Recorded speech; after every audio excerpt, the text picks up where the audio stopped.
The road between Minneapolis and Bozeman is 1,000 miles long. I haven't seen much of the world, but I have seen that road.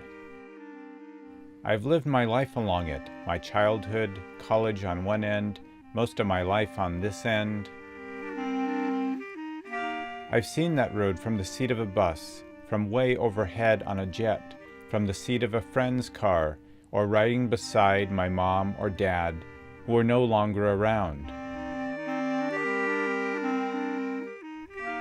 I saw that road again to visit my old friend Devin, who is now so small he could fit in a vase. Devin and I had that road in common. We lived on both ends of it. For a while, we lived on the same ends, and then half a lifetime goes by and we each had the opposite ends of it, and 1,000 miles between us. 24 years went by, and we never said hello until I had to say hello to him in a bottle. Here's what we did back then. We made silly drawings. He tried to crack me up, and I tried to crack him up. What was the strangest thing we could draw? Weird Olympics By Devious and Jam.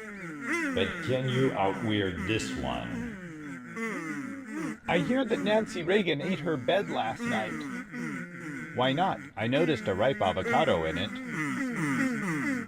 What happened when Herb dialed time and temperature once too often?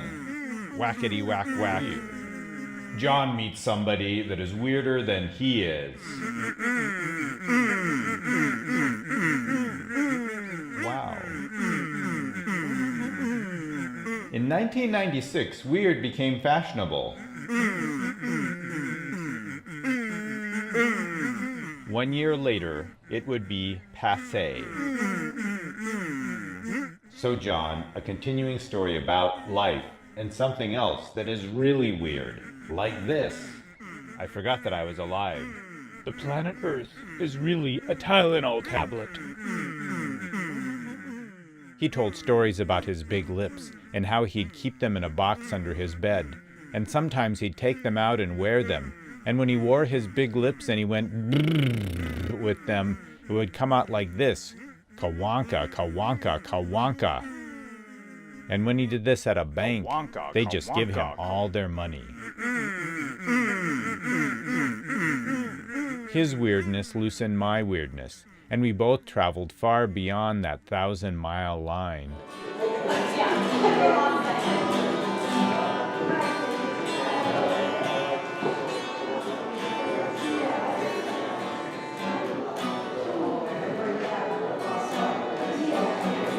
At the memorial, his family and friends spoke about him, and we all had our own version of Devin, and somehow those versions blended into one memory in that room, in that jar, in 3 trees that were planted together in the park next to where he grew up.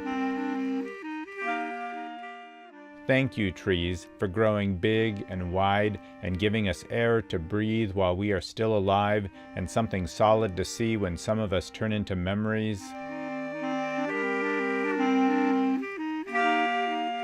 My friend Devin is now 3 trees that will someday grow together into one. And when that happens, that tree is going to have some big lips.